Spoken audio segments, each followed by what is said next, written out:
বেলা ভুতুম পাখি cook cook করে ডাকে, কয় কি যেন রোগ ব্যাধি হবে, কার যেন আগা বাধা হবে, এইগুলি একটা সন্দেহ করে। এই তো শেরকি আকীদা।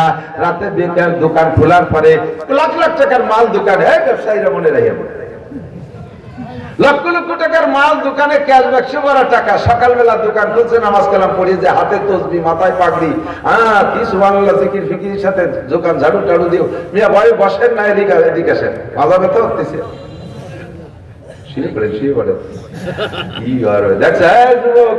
এই দেখো ফাতাবিরি ইয়াউলিল আবসার, ওই বুড়াকে যখন যুবককালে রাস্তায় দিয়ে হাঁটতো, পার ধাক্কায় রাস্তা থরথরায় কাঁপতে, আমরা কি এসেছে রাস্তার ধাক্কায় পাও কাঁপে, বসতেও পারতেছে না। দোকান খোলার পরে ফকির আসছে, ফকির আসে।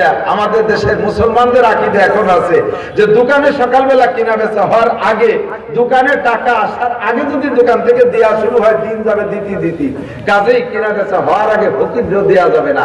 ফকির এসে ভিক্ষা চাই, বাবা কিছু দেন। দোকানদার কিনা বেচা হয় নাই, ফকিরের কাছে মাপ চাই, জবাব করে বাবা মাপ চাই, বনি করি নেই, বাবা মাপ চাই, বনি করি নেই, ফকিরের কাছে মাপ চাই। কত বড় অন্যায় করছো! এই লাখ লাখ টাকার মালিক হইয়া তুমি কত বড় অপরাধ করছো যে ফকিরের কাছে মাপ চাওয়া লাগে। তাহলে আর বড় লোক হওয়া যাবে না, বড় লোক হলে ফকিরের কাছে মাপ চাওয়া লাগে। ফকির সেই সময় হাল ভাঙ্গা দোয়া একটা দিয়ে যায়, দিলাম করে মাফ করে, তুই যেন দিনের মধ্যে বনি করতে না পারি, যা দিছি মাফ করে যা। ফকির চলে গেছে।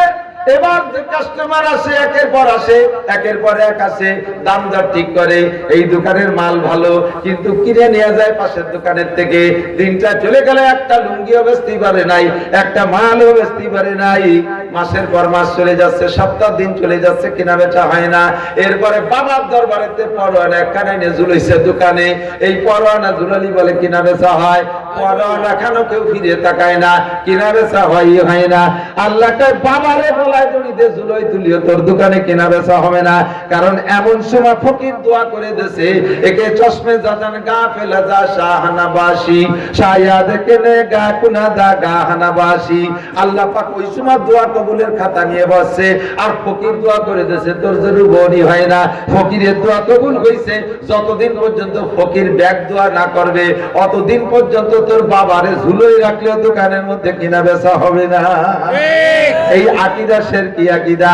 ঘরের থেকে ঘর ঝাড়ু দেওয়ার আগে ফকিরে ভিক্ষে দেওয়া যাবে না, বেলা গড়িয়ে যাওয়ার পরে ভিক্ষে দেওয়া যাবে না, রাতের বেলা ঘর থেকে কেউ টাকা দেওয়া যাবে না, মাথা খালি পায়ে জুতো বাইরে মাথা উঠা যাবে না, রাতের বেলা হেঁটে পানি বাইরে ফেলানো যাবে না, তাতে লক্ষ্মী বেজা হয়। লক্ষ্মী পূজা, মুসলমান এখনো লক্ষ্মী পূজা করে, আছে না নাই? লক্ষ্মী পূজা ছেড়ে দেন, এগুলো শেরকি আকীদা। বিশেষ করে মহিলারা এই জাতীয় ভুলের মধ্যে আছে, সাবধান থাকবেন, সতর্ক থাকবেন। সবে বরাতে চাউলের ভরা কলসের মুখ ভরে রাখতে হয়, তাহলে সারা বছর ধরে কলস ভরা যায়, এটাও শেরকি আকীদা। আরে এই দিন ভালো কিছু না।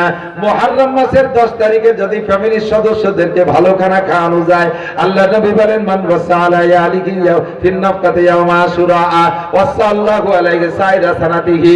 মুহররম মাসের 10 তারিখে ফ্যামিলির সদস্যদেরকে দিনের বেলা রোজা রাখায়, রাতের বেলা যদি ভালো খানা খাওয়ায়, তাহলে আল্লাহ পাক সারা বছর কলস ভরে রাখে, সারা বছর আল্লাহ পাক রিজিকে বরকত বাড়ায় দেয়।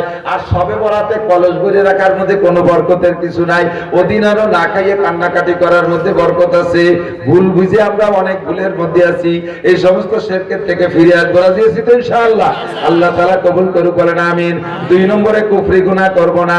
কুফরি হলো নিয়ামত খায় শুকর না করা। কায়দা মতো খাইয়া দেখছাতে যে কিছু হইনি, রান্না কিছু হইনি, নুন হইনি, তেল হইনি, অতি বেশি গেছে, রানছে কোন বাবরচি, বউরে যাই একেবারে জলের হাড়ি ধরে, জলের কড়াই ধরে বাড়ি শুরু করে দিয়েছে। খাবারের নামে কোনো শুকর নাই। বড় খানা খাইছে, বড় খানা খেয়ে দে, তাও না, শুকর করতে করতে চলে যায়। খাদ্যের শুকর নাই। যাই খাবো হালাল খানা খেয়ে কি বলবো? বলেন কি বলবো? পানি চুপ পান করে, চা পান করে, ভাত খেয়ে, রুটি খাইয়া, বিস্কুট খাইয়া, বিড়ি খাইয়া, আলহামদুলিল্লাহ। বিড়ি খেয়ে কি বলবেন? তারপরে খাবেন, বিড়ি খাবোই না, কথা বল। হারাম খাবো না, হারাম জিনিস, এই হারাম জিনিস বর্জন করার শুরুতে যদি বিসমিল্লাহ বলেন, ঈমান নষ্ট হয়ে যাবে। হারাম জিনিস খাওয়ার শুরুতে বিসমিল্লাহ বলে বিসমিল্লাহ করে বিড়ি খাওয়া শুরু করলে ঈমান নষ্ট হবে, বিসমিল্লাহ করে মদ খাইলে ঈমান নষ্ট হবে, বিসমিল্লাহ কইয়া শুয়োরের গোশত খাইলে ঈমান নষ্ট হবে, বিসমিল্লাহ কইয়া সূরা মুরগি খাইলে পরের মুরগি চাইলে বিসমিল্লাহ করে বলেছে। আমার ইউনিয়নে একবার মুরগি চুরির আপদ আসলো, প্রত্যেক রাত্রি চুরি এসে চোর ধরতেই পারি না, সব চুরি সাপ আমার বাড়িতে এনেছে সবচাইতে বেশি। গল্প করি না, আমার বাড়ি প্রচুর মুরগি দেশি, এক রাত্রি এনেছে 63টি নিয়ে, 3 রাত্রে 93। পরে লাস্টে যে চোর ধরা পড়ছে, চোররে ধরে পিটাইছে, এর মধ্যে খবর পেয়ে আমি চোররে দেখতে গেছি। একজনের কাছে সব বাড়ি চুরি হয়েছে, হুজুরির বাড়ি ঢুকলি কি? আমি তো জানি না যে হুজুরির বাড়ি যাইনি কোনদিন, যাই দেখে ঘর ভরা জাটের জাটের মুরগি, আর উস নাই, বস্তা ভরি গেলে। এত মুরগি নিয়ে কি এরিস? খাই, আমি বেশি না। এত মুরগি আমি পোল্ট্রি খাতি করি না, তো এই জন্য দেশি মুরগি ছাড়া, দেশি মুরগি ছাড়া পোল্ট্রি খাতি করি না বলে চুরি দেখা। এই যে এত মুরগি নিলি কিভাবে? মরে যায়নি, কয় যে বস্তা করে নিয়ে মাঠের মধ্যে নিয়ে, মরে গেলে তো হারাম হয়ে যায়, যেন মাঠে নিয়ে বিসমিল্লাহ আল্লাহু আকবারকে সব জবাই দিয়ে নিয়ে যায়। চুরি করে হারাম না, চুরি এর নিয়ে উনি বিসমিল্লাহ আল্লাহু আকবারকে জবাই করে হালাল, চুরি করলে হারাম না। সূরা মুরগি বিসমিল্লাহ আল্লাহু আকবার কই হালাল মনে করে জবাই করলে ঈমান নষ্ট হয়ে যাবে। প্রত্যেক হারামের শুরুতে যদি আপনি বিসমিল্লাহ বলেন তাহলে ঈমান নষ্ট হবে। আরে হারামে হারাম কাজে করতেছেন, কবিরা গুনাহ হবে, ঈমান থাকবে। কিন্তু যদি হারামে বিসমিল্লাহকে শুরু করেন আর হারাম ব্যবহার করে আলহামদুলিল্লাহ বলেন, তাহলে আপনার ঈমান নষ্ট হয়ে যাবে। এই জন্য এই জায়গা হারামের জায়গায় বিসমিল্লাহ বলা যাবে না, শেষে আলহামদুলিল্লাহ বলা যাবে না। সমস্ত নিয়ামতের উপরে শুকর আদায় করবেন কার?